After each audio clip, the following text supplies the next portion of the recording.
Hai, apakah teman-teman pernah mendengar tentang stunting?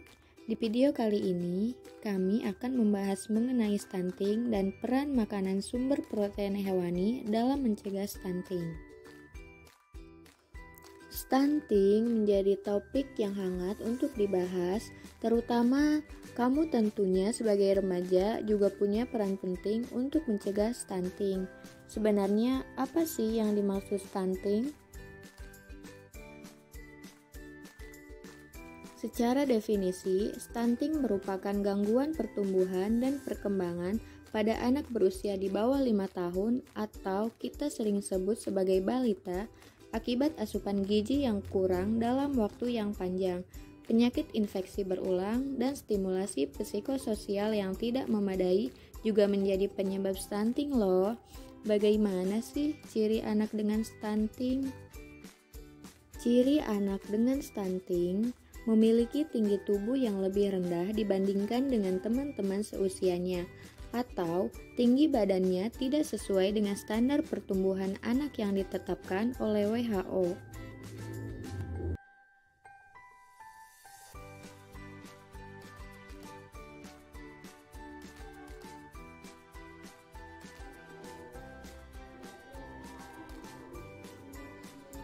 Mengapa stunting dianggap sebagai isu yang penting? Tidak terbatas hanya pada masalah tinggi badan, tetapi lebih dari itu banyak penelitian menunjukkan bahwa anak dengan stunting memiliki resiko gangguan pertumbuhan fisik dan perkembangan otak. Hal ini menyebabkan di saat anak tumbuh dewasa memiliki resiko lebih tinggi untuk menderita penyakit tidak menular seperti jantung stroke, diabetes. Selain itu, sistem tubuh anak pun menjadi lebih lemah. Hal ini mengakibatkan anak mudah terserang penyakit dan kecerdasan anak yang lebih rendah pun juga mempunyai faktor-faktor kehidupan lainnya seperti sulit mencari pekerjaan, produktivitasnya yang menurun, mempunyai daya saingnya rendah, dan banyak permasalahan lain yang timbul akibat stunting. Kita lanjut ya. Nah, teman-teman, perlu tahu nih, dalam mencegah stunting ada istilah yang namanya 1000 hari pertama kehidupan atau 1000 HPK. 1000 HPK ini merupakan periode emas pertumbuhan dan perkembangan anak. Pada periode ini dimulai ketika janin masih berada dalam kandungan dan berlanjut hingga anak berusia 2 tahun. Kurang gizi pada 1000 HPK sulit diperbaiki di masa kehidupan selanjutnya. Oleh karena itu, diperlukan upaya pencegahan pada periode ini agar anak tidak terlahir stunting. Mari kita simak apa saja yang bisa dilakukan untuk mencegah stunting pada dan sebelum periode 1000 hari pertama kehidupan.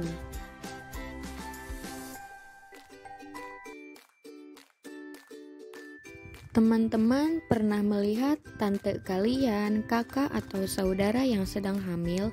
Berikut hal-hal yang perlu diperhatikan selama masa kehamilan. Pertama, konsumsi makanan bergizi seimbang sesuai dengan pedoman gizi seimbang.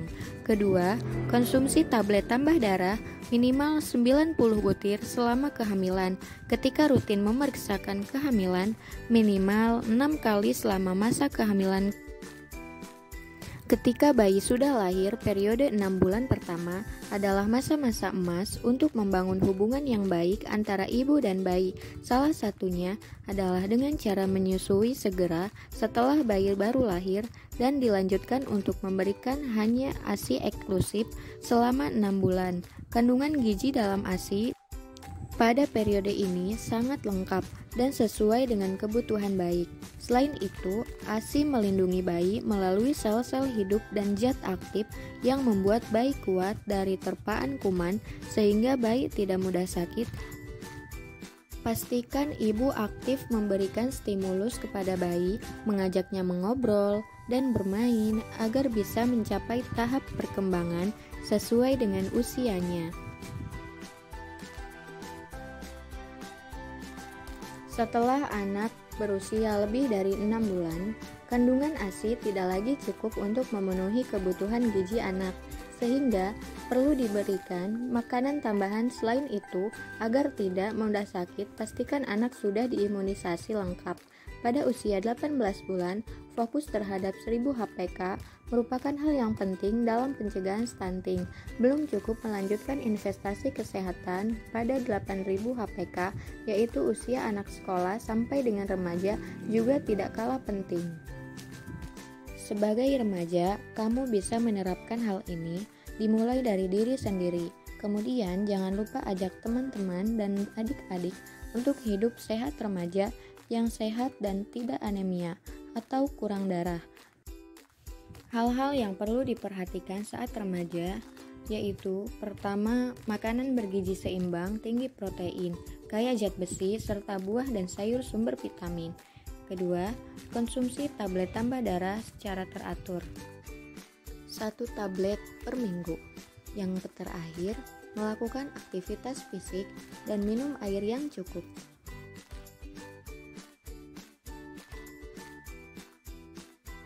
Pada makanan sumber protein hewani lebih mudah diserap dibandingkan dengan sumber nabati.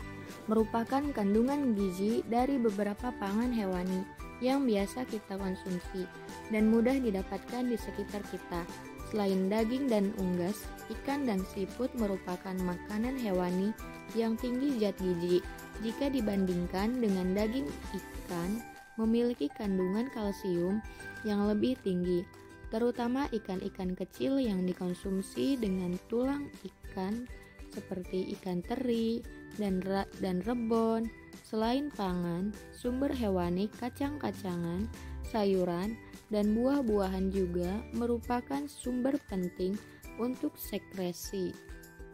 Paduan gizi seimbang berbasis pangan lokal atau disebut dengan PGSPL disusun berdasarkan masalah gizi yang spesifik lokal dengan mempertimbangkan akses dan ketersediaan makanan, pola makan, porsi makan, dan harga dari makanan tersebut bagi target masyarakat dalam kehidupan sehari-hari merupakan pilihan yang tepat untuk membantu percepatan penurunan stunting, yang mengintegrasikan sektor-sektor pada program intervensi gizi spesifik dan sensitif.